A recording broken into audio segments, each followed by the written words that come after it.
Fáilte, welcome to a week in the life of a Gaelic writer.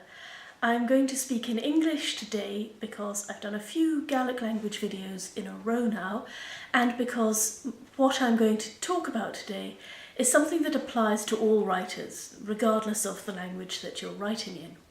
It's to do with what happens when projects come unstuck. You've worked very hard on something and now it's not going ahead and you feel rejected, and what do you do? How do you move on from that? How do you turn a negative into a positive?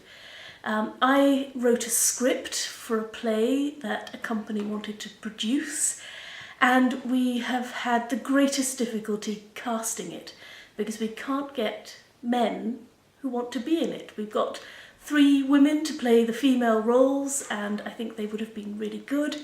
And no men. What's the matter with men? That might be a question for another video altogether.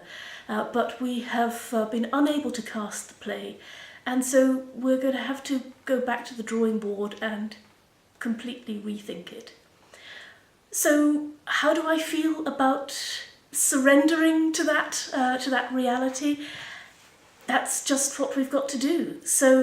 But it could be a really good thing, because instead of having written a script and then looking for people who can play those roles, what we can do instead is find people who want to be in a play and write a script that will suit their talents and interests, and create something that is better crafted at the end of the day.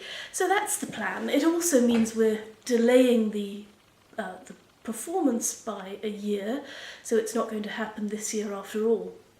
So I think I probably realised we were going to have to cancel, but as one door closes, another opens, and we might end up writing something really good as a result.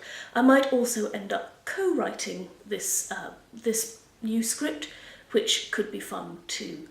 And there have been a couple of other things recently where I have applied for things, I've tried to get commissions, I've wanted to pitch and I've not been successful. And when you get a few of these in a row, it can be a bit of a blow to your confidence, and you think, am I just coming up with terrible ideas? Is everything I write awful and that's why nobody wants to do it? You've got to bounce back, and there are peaks and troughs, and if you can't deal with rejection, then you just shouldn't be a writer. I'm sorry to say. I think you've got to realise that this comes with the territory. It may be, of course, that what you're writing is just terrible. It may be that the publisher or the producer or whoever it is that you want to work with just can't see the value in your work. They might be right, they might be wrong. Remember all those publishers who turned down the Harry Potter manuscripts when J.K. Rowling first submitted them, and then you can bet your boots that eventually they wish they had made a different decision. But you can't really be resentful about this, because different people have different criteria and different priorities, and if someone doesn't want to work with you right now, that's probably, you wouldn't want to force yourself into a situation where you had to work with someone who wasn't completely enthusiastic about what you believe in. So you need to bide your time, maybe put that rejected manuscript into a drawer somewhere and dust it off again in a wee while and think, yeah, I can see why. I see that that didn't work, I can change that, I can amend it, I can resubmit it. So that's where I am this week. Certain doors have closed just recently, and certain other doors have opened, and rather than grumble about the things that haven't happened, I just need to keep ploughing on and accentuating the positive. The other thing, of course, is there are some doors that have been standing open for a while now, and I'm just not getting round to doing the work that needs to be done. This is another thing, I suppose, about the writing process. If you can only work on one thing at a time, well, I suppose some writers can work on more than one project at a time, and others can't. Others have to concentrate on one thing and not think about the next one till they've finished it.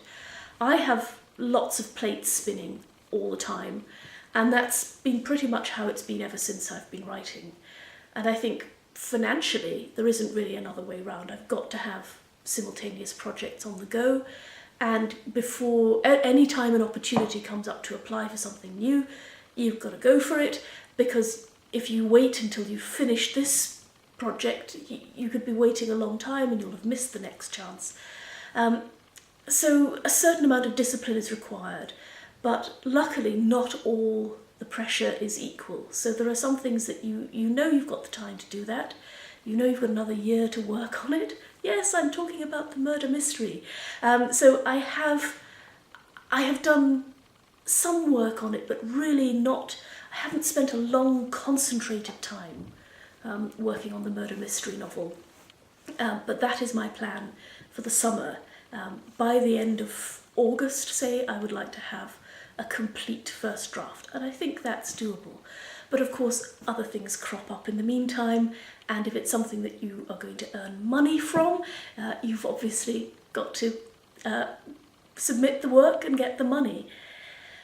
So that's where I am at the moment. Generally positive, as usual. I try not to let any of these things set me back. I'd be interested to hear from other writers about how they deal with rejection and with obstacles and with projects that don't go ahead, because everyone handles it differently. If you're very new to writing, I think it can be daunting, because it's a big smack in the face to be told that what you've written isn't good enough, even in the kindliest terms. But once you've been doing it for a while, you get used to it and you learn how to deal with it and you move on. So, coiú sin bhuam san teachcainte. I'll be back next week. Agus gus a fich mi réistiu, a mi dochas go bí fír io teachcain.